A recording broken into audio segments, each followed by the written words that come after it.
మిగిలిన 60% రాయితీదారు పెట్టుబడి పెడతారు.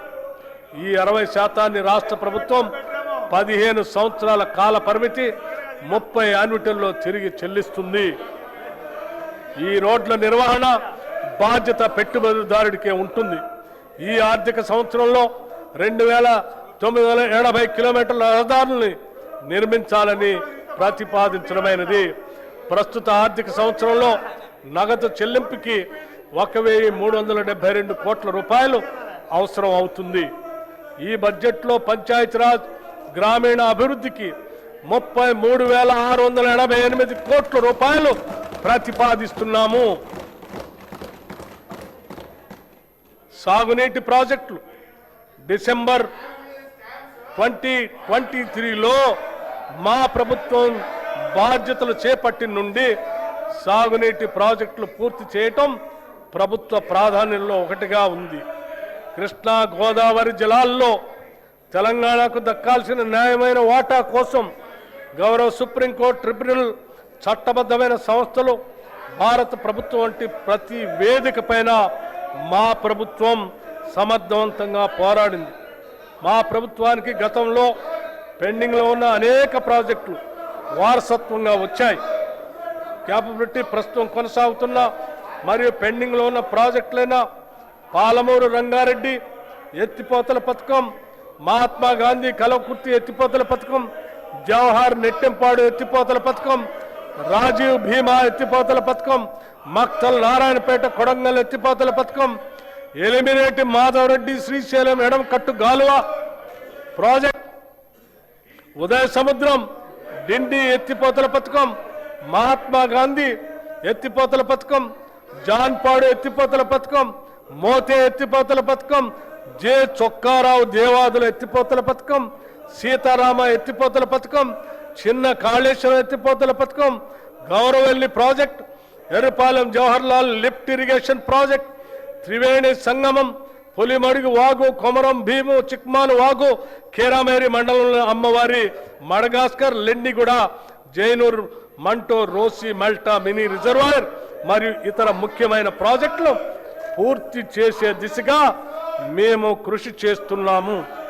గత ప్రభుత్వం చేసిన చారిత్రక తప్పిదాన్ని మా ప్రభుత్వం సరిదిద్ది ఉమ్మడి ఆదిలాబాద్ జిల్లాలో డాక్టర్ బిఆర్ అంబేద్కర్ చేవెళ్ల ప్రాజెక్టులు కూడా చేపడుతుంది అని తెలియజేస్తున్నాం. గతంలో ప్రభుత్వం సకాలంలో పూడిక పనులు చేపట్టకపోవటం వల్ల అనేక ప్రాజెక్టులో పూడిక పేరుకుపోయి రిజర్వాయర్లో నీటి నిల్వ సామర్థ్యం తగ్గిపోయింది.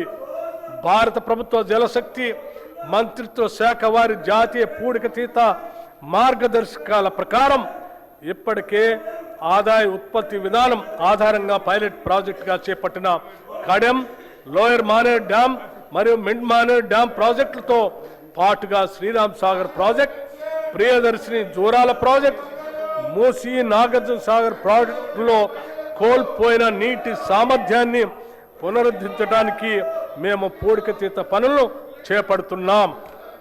ఈ బడ్జెట్లో నీటిపారుదల శాఖకి 22,615 కోట్ల రూపాయల్ని ప్రతిపాదిస్తున్నాం. రవాణా శాఖ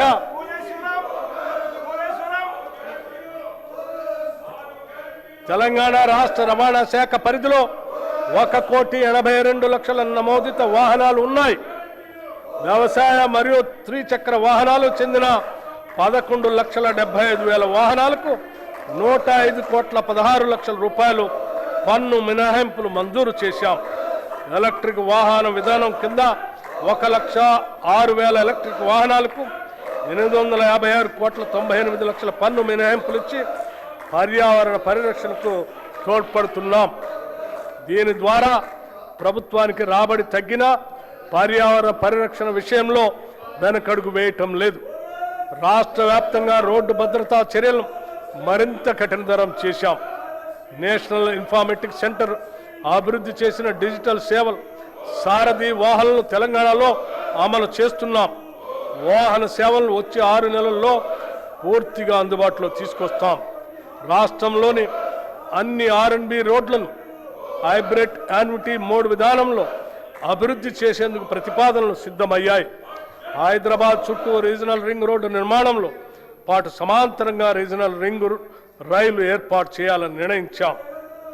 హైదరాబాద్ చుట్టూ రీజనల్ రింగ్ రోడ్డు నిర్మాణంతో పాటు సమాంతరంగా రీజనల్ రింగ్ రైలు ఏర్పాటు చేయాలని నిర్ణయించాం.